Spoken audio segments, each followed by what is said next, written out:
Rajasthan board की तरफ से क्लास 11th बायोलॉजी का पिछले साल का क्वेश्चन पेपर मेरे हाथ में है। इसके MCQs, fill in the blanks और very short answer type questions अपने चेक करने वाले हैं।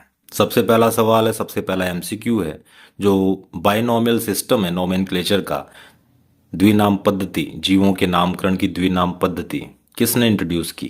कैरोलस लिनियस इसका आंसर होगा डी। मिथेनोजन जो जीवाणु है, बैक्टीरिया है, वो कौन से एनिमल की रुमेन में पाए जाते हैं जो सेलुलोज को डाइजेस्ट करते हैं? घास खाने वाले, जैसे कि गाय, तो सी आएगा इसमें। इसमें से कौन सी ऐसी सेल है जिसमें सेल वॉल एब्सेंट होती है? प्लांट्स में पाई जाती है, और एल्गी प्लांट्स के प्रीकर्सर है, एंसेस्टर हैं, पूर्वज हैं, तो इनमें भी पाई जाती है। फंजाई के अंदर पाई जाती है, काइटिन की बनी हुई। माइकोप्लाज्मा है, ये वो बैक्टीरियल सेल होते हैं जिनके बाहर सेल वॉल नहीं पाई जाती, तो डी आएगा इसमें। फोर्थ है, पौधे के किस समूह को पादप जगत का उभयचर, amphibian of plant kingdom, bryophyte आएगा इसमें, बी। पांचवा है डबल फर्टिलाइजेशन, कौन से प्लांट्स में पाया जाता है? 2 बार निषेचन होता है, एंजियोस्पर्म आएगा।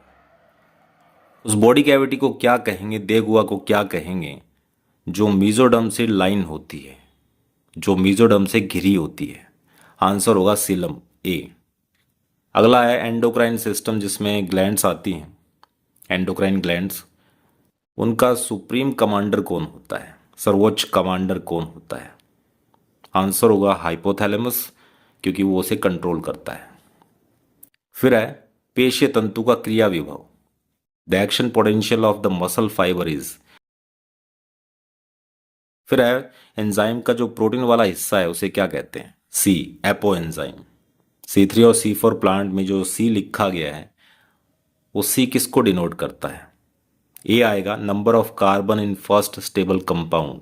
C3 के अंदर जो पहला स्टेबल कंपाउंड बनता है उसमें 3 कार्बन होते हैं, और वहीं पर C4 प्लांट्स में पहला स्टेबल कंपाउंड जो बनेगा उसमें 4 कार्बन्स होते हैं। नेक्स्ट है fill in the blanks.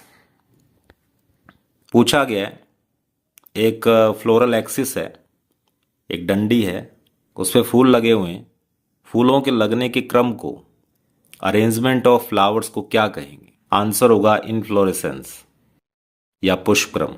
Rhizophora में डैश मूलें पाई जाती है, कौन सी रूट्स पाई जाती हैं? न्यूमेटोफोर्स, रेस्पिरेटरी रूट्स, श्वसनी मूलें। फिर है larva of frog is called tadpole. Next लिखा गया, all the carbon compounds that are found in living tissues are called as biomolecules, जैव अणु। फिर है ऐसे ऑर्गन्स जो परफॉर्म करते हैं reproductive functions in male frog is called. नर मेंढक में जनन कार्य करने वाले अंगों को क्या कहते हैं? टेस्टिस आएगा इसमें, वर्षण। जो होमोलोगस क्रोमोसोम्स होते हैं, समजातीय गुणसूत्र हैं, वो ओवरलैपिंग करते हैं। जो नॉन सिस्टर क्रोमेटिड्स होते हैं वो एक दूसरे को ओवरलैप कर जाते हैं, क्रॉस बनाते हैं। क्रॉस की संरचना को, क्रॉसिंग पॉइंट को क्या कहते हैं? कियाज्मा कहते हैं, कियाज्मेटा कहते हैं। Next, dash is called energy currency of the cell, ATP आएगा इसमें। फिर पूछा है ह्यूमन ब्लड का पीएच कितना होता है? 7.4 होता है। अब आते हैं वेरी शॉर्ट आंसर टाइप पर। जड़ों में किस टाइप के वास्कुलर बंडल्स पाए जाते हैं? जाइलम फ्लोएम की बात चल रही है, रेडियल आएगा इसमें। एक बार आएगा आपका जाइलम, एक बार आएगा फ्लोएम। फिर है ओपन टाइप के जो वैस्कुलर बंडल्स हैं उसमें क्या खास बात होती है? जाइलम और फ्लोएम के बीच में कैम्बियम आ जाती है, एधा। गुणसूत्रों की आकृति का अध्ययन किस अवस्था में किया जाता है? कौन सी फेज है जिसमें अपने क्रोमोसोम की शेप को स्टडी करते हैं, जिसमें क्लियरली विजिबल होते हैं आपके क्रोमोसोम? आंसर होगा मेटाफेज। नेक्स्ट है प्रोकैरियोटिक यूकैरियोटिक कोशिका में, सेल में अंतर करना है, कोई एक फर्क करके आना था आपको। Membrane bound cell organelles absent होते हैं प्रोकैरियोटिक में, और उधर यूकैरियोटिक में मेम्ब्रेन बाउंड सेल ऑर्गेनेल्स पाए जाते हैं। न्यूक्लियस नहीं पाया जाता प्रोकैरियोटिक में, क्लियर नहीं होता, जिसे न्यूक्लियोइड कहते हैं। यूकैरियोटिक में पाया जाता है। मीजोसोम क्या है? मीजोसोम बैक्टीरिया में पाया जाने वाला सेल मेम्ब्रेन का एक आउटग्रोथ है जो फोल्ड होकर ऐसी स्ट्रक्चर बना लेता है जो सेलुलर रेस्पिरेशन को परफॉर्म करता है, O2 CO2 का एक्सचेंज करता है, एटीपी बनाने का काम करता है, क्योंकि बैक्टीरिया में माइटोकॉन्ड्रिया नहीं होता। नेक्स्ट है सेल ऑर्गेनल का नाम लिखना है जो प्लांट सेल में पाए जाते हैं।